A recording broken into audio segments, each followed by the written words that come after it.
So Hawaii has two goals. The state wants to use 100% renewable energy for our electricity production.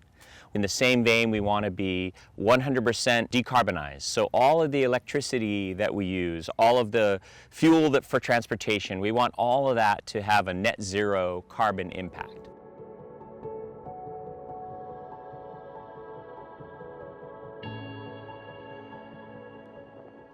Hawaii imports 80 to 90% of our food, and our in-state goals is to really flip that and hopefully get to 80% food production. We also have these really interesting energy goals to get to 100% renewable, and as it happens, you can actually do both of those on the same piece of land, which is what really embodies agrivoltaics.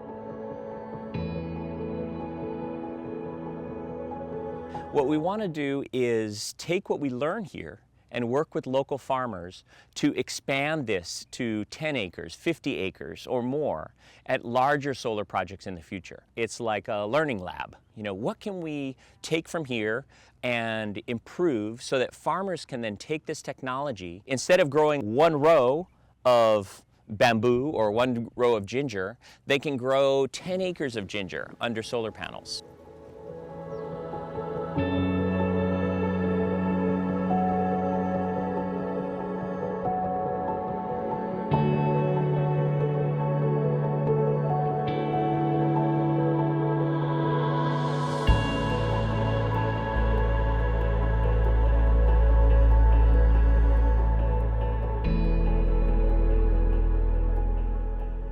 It really hit me hard, you know, like spiritually and physically, pretty much everything, you know. I'm like, God, I went to college. How come I never heard of this permaculture thing?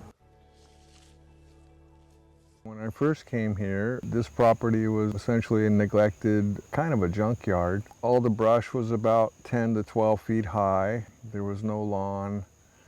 There was no food growing here at all either. So I just kind of started from scratch.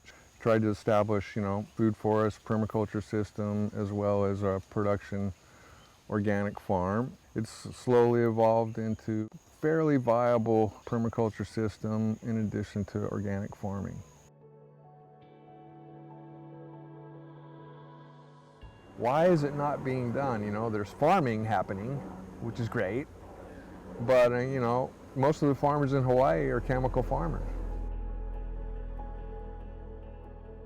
Why is there this dichotomy of consciousness, of disconnection with this whole situation? You know, why do we still import over 90% of our produce? Why is that a thing? I think a lot of it is economics. You know, we have the highest cost of living in the country. It's so hard to start a farm, you know. You gotta have money. Starting a farm, you need money.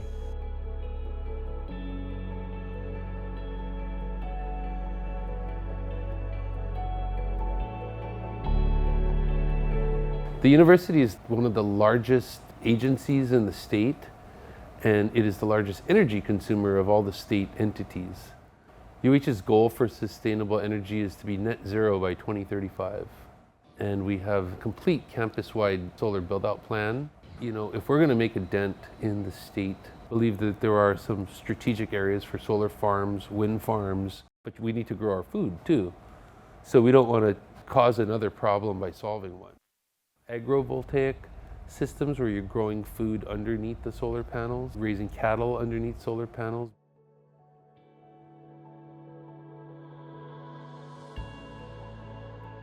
Plants benefit from having partial shade, which they like. Like for instance, this trough was originally made for lettuce, which likes partial sun. It doesn't want full sun, otherwise it burns. So by being between the solar panels, as the sun goes over during the day, the panels shade it, and the lettuce is maybe getting 4 or 5 hours of sun instead of 8 hours. And so it grows much more healthy, and the leaves are much more attractive. It grows bigger, and we're finding that on a lot of the plants.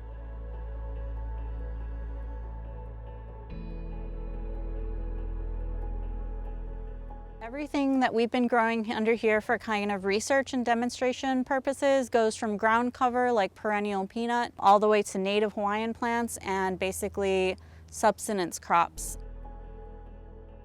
Agrivoltaics is just one piece of the puzzle. and that we basically need a little bit from everybody, and agrivoltaics can basically provide two services, which is increasing our local food production and that renewable energy, but it's definitely not the silver bullet and the answer. We definitely need to approach this from so many different directions, and this is, yeah, a little piece, but an important piece.